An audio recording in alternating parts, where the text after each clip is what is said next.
Magnus Booner, and I'm here with my friend Jeremy Hubbell. We're at Geaux Brewing in Auburn, Washington. Jeremy is the founder. Used to be the head brewer, but now he hired somebody for that. Hey, cheers. Bro. So what got you into this? Gosh, what got me into it? What got you into it? Alcoholism. Alcoholism and a love of beer got me into brewing. At least you're honest about it. Yeah, I guess it was a similar thing. We just wanted to brew our own beer. You know, kept buying other people's beer every week. You know, I had a little pizza party at my business, and it's like, you know, we should probably try and figure this out. You know, we had our kitchen, and we've got all our food, which hopefully we get a chance to try a little bit. I like food. Yes, I do too. And so hopefully we'll have an opportunity to try a few more beers as well, and kind of see what this is all about, what it's grown into. Certainly, it's gotten bigger. This is a beautiful place. It's we went from about 1,700 square feet to now we're a little over 7,000 square feet. Wow. So yeah, it's pretty cool. I mean, I'm excited. So how many full-time beers do you do, and do you have a regular seasonal rotation, or how do you do that? You know, we're still. I wish I could give you the proper answer and say yes, we do. No, we don't. I mean, we have beers that we know that we have to have on because we still brew a lot of our IPA. That's on all the time. Treme. And then we have our red ale. It's kind of in red/amber. And we also have our porter, so we're bringing in the darker beer. And then we have a blonde ale, which I kind of call our gateway beer for a lot of non-craft drinkers, which there are a ton of down here as opposed to the east side. So we're definitely finding that the blonde ale is just as popular as our IPA in many circumstances. We also are always pumping out new beers all the time. You know, the big craze right now, of course, is the hazy IPAs. Oh, the hazy IPAs. Yes, the gout-inducing IPAs. And so we try and have at least one of those on. Evan, who is now more or less the head brewer here, I just kind of let him run wild with that and do whatever he wants to do. And our favorite on right now is it's a beer called Vicky Valancourt. And if you've ever watched the movie The Waterboy, that's Bobby Boucher's girlfriend. Got it. So, and you do some real interesting beers. You did a barrel-aged beer with pecans in it? Yeah, we did. And actually right over on this side of the wall here is two port bourbon barrels that are now aging at pecan ale. So it was a Belgian strong, or it is a Belgian strong dark. So port bourbon barrel. So it was originally a port barrel, a port aging barrel. Okay. And then Woodinville whiskey put bourbon in it, and then they dumped that, and then we got the barrel, and then we put our pecan Belgian strong dark in there. So it was a port barrel, right? And port wine got aged in it. Then they aged bourbon whiskey in it at Woodinville whiskey, and now it's here with Bayou, our pecan ale. Wow, with a pecan ale. And then in the autumn, we typically have your favorite style, the pecan ale. I'm sorry, the pumpkin ale. Pumpkin ales are my favorites. I can't drink enough pumpkin ale.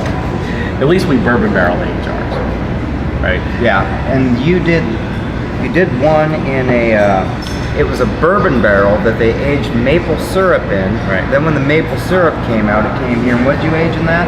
Our pumpkin ale.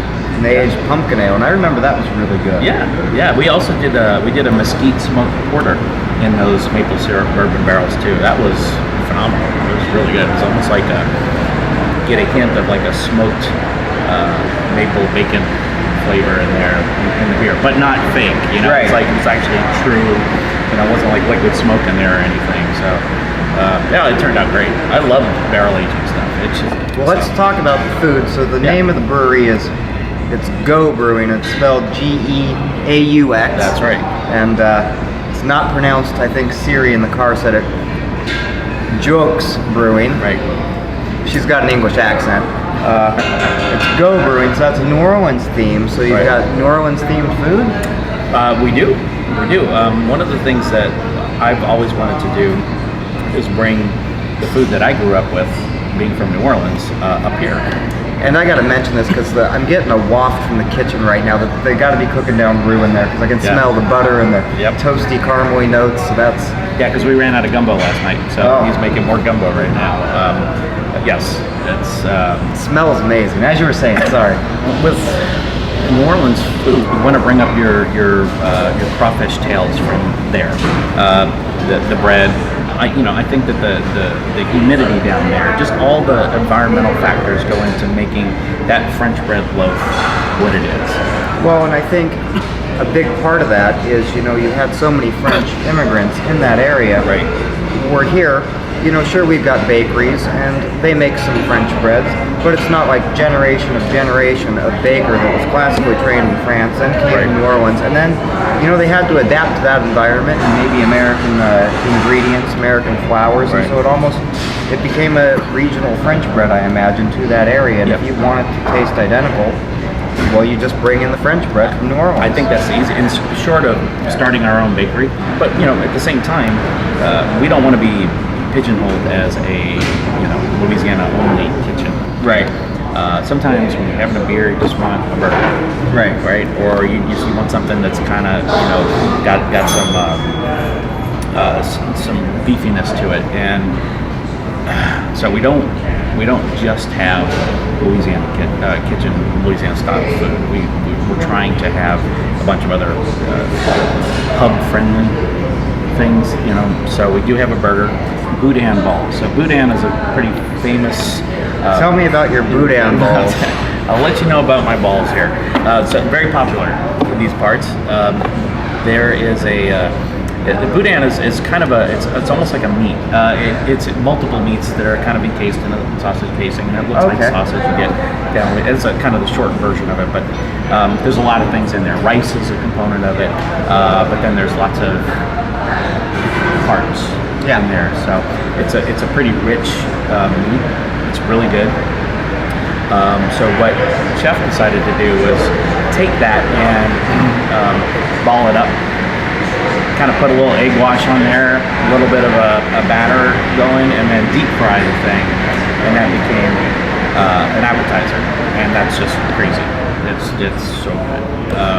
So you'll have to try some of the balls here. I'll get my hands on a couple of balls while I'm here for sure. Good. Just thinking about it though, I think we should order some food and start trying. I think we should order some food too. All right, let's do that. All right. There they are, the boudin balls. Is that some kind of aioli? It is. It's our burger sauce actually that we use for those balls. We're gonna dip our balls in burger sauce. Yep. Those are some tasty looking balls right there. Yeah. You go first. I will. Yeah. Gotta be gentle. Yeah, you don't want to squish the ball too hard. Don't squish the ball too hard. So it's rolled in breadcrumbs? A little bit, yeah. A little bit of sauce. Do you normally put the whole ball in your mouth, or do you bite the ball? I kind of nibble a little bit. Nibble? Yeah.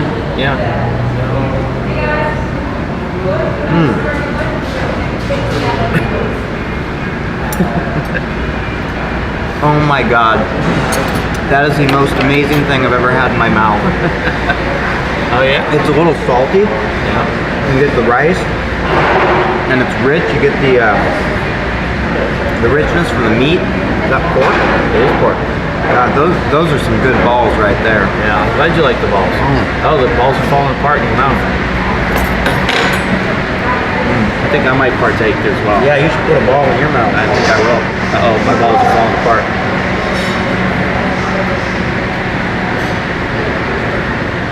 Yeah. Everybody that is anybody takes a picture of their food. So are these the debris fries? These are the debris fries. So Now, what is a debris fry? So it's French fries with roast beef drippings drizzled over the top of the fries. Then it's a little bit of Parmesan cheese, and then some deep fried cheese curds on top of that. So completely healthy, low calorie. It's awesome. We are not going to tell my cardiologist about this. We have a defibrillator right there, so we're good, just in case. Look at that. That is a catfish po' boy, if I've ever seen one. So this is again the bread that we bring up from New Orleans. Oh, it's so crusty. I like yeah, that. it's got a crunchy outside, but it's got a nice soft inside. So nice and light and fluffy. Really like that. Probably best to try the debris fries while it's fresh. Fresh. Yep. I really get that richness. Yep. Thank you. And it's a cheese curd. This is a deep fried cheese curd. What kind of cheese? Just like a mozzarella? I think it's mozzarella, yeah. Right? Which just goes to show you, deep fry anything, it's going to taste pretty good. This is true. I don't normally eat fries with a fork, but I think you do this kind. Yeah, definitely these, yeah.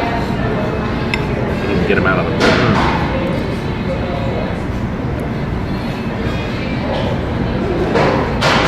I'd say this goes pretty good with beer, don't you? Yeah. With the richness, I'd pair that with your IPA, with your Treme. That is awesome. Actually, that's a good point. Right? Speaking of which, we're about to have these po' boys to get through. Yeah, so these po' boys are on the bread we talked about earlier. Yep. I got the catfish, so it's deep fried catfish.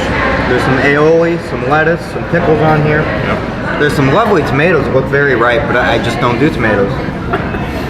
I don't ever do tomatoes. Now, one of the things about our po' boys is that we try to, stuff them full of the main product as much as possible. So if you kind of peel back, look, underneath there, you're gonna see, lots of catfish, and for me, I've got lots of shrimp, with some lettuce in between. So there's plenty of, it's not like it's a bunch of filler. So it's a hearty sandwich. But the best part about going with this bread is the bread doesn't really fill you up. I mean, unless you've got like a super tiny stomach, you'll be able to eat this whole po' boy, which I really like. It's not like you oh my god, I can't finish this sandwich. So dive in. Oh, you want any hot sauce before you? Oh, why wouldn't I? Tell me about this hot sauce. So this hot sauce we had made by a company called Lotta Sauces out of Bellevue. Lotta Sauces out of Bellevue. So Lotta Sauces is run by this guy named John. He was a customer for us in Bellevue, and he decided that he was going to, or we asked him if we could put together a sauce for us that was vinegar based, that had the makings of like a Tabasco, but was not as hot and is obviously not. We didn't want to clone Tabasco. It was our own signature, so we came up with this concoction, and so it's made from peppers grown right in Bellevue. No shit.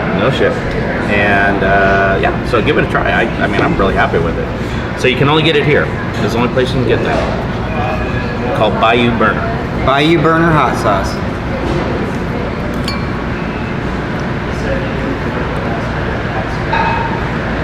And I like my tomato and pickles, but you know what? I'm just gonna go like that. I'm gonna go a little bit naked. So po' boys in New Orleans, when they have everything on them, they're called dressed. So instead of saying everything on it, it's called dressed, right? So, and dressed is basically what you're eating right here. So the primary difference being dressed in New Orleans instead of the burger sauce, which you had with our balls, this would be mayo instead. Okay.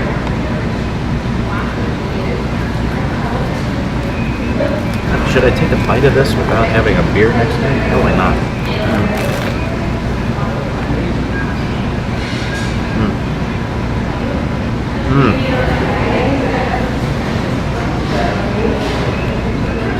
That is a hell of a sandwich. The bread is crispy on the outside, but it's white and airy on the center. You get the catfish, which is nice and crunchy, fried perfectly. You get the hot sauce, the vinegar. You get the vinegar from the pickle. Makes it all really come together. Yeah, right. I mean, it's just, and it's not, it's like, even though you're a couple bites in, it's not like, oh my god, this is too heavy. It's just, you got all the flavor without, the bread kind of weighing it down. So yeah. Well, I think we're gonna refresh our beers and then get after it. Yes, let's do that. So now we've got some Treme IPA. This is their flagship IPA. Yes, sir, it is. It smells just like hops. What kind of hops are in this? Let's see what's in that. That's like 6 different kinds. You got Apollo, Mosaic, Simcoe, Cascade, Bravo, Or is that 5? That's 5. So, yeah, 5 different. Apollo, Mosaic, Simcoe, Cascade, Bravo. and Bravo. 5 hops. So you definitely get the Simcoe for sure, and I'm getting the Mosaic out of there, the fruity notes from that. Well, that's what we have most of in there. Okay. And then yeah, there's just a ton of hop flavor. It's almost like when you're in Yakima walking through a hop kiln or the hop fields. It's like the aroma and the sensation reminds me of being in Yakima in hop country. Yeah, it's a good sensation, isn't it? It is a good consistency. Yes. And that should pair with this vinegar-based hot sauce really nice. I would say it does. No video about Geaux Brewing would be complete without this. This is a Japanese toilet. So once you get done taking care of business, rear cleansing, front cleansing, dryer. It'll wash you up and dry you off. Ladies love this thing. Oh my god, we just ate some amazing food. I think I'm in a little bit of a food coma. I'm stuffed. Or perhaps an IPA coma. That was amazing. And if you haven't done it already, smack the subscribe button for me. If you got any questions, I got my email address down here. I'm also going to put the address to this place right here. I'm going to put the address to this place right here. Right here? Right here. Okay. Right between our fingers. All right. And Jeremy, thanks. Absolutely. Thank you. Thanks for coming and gorging on food and beer.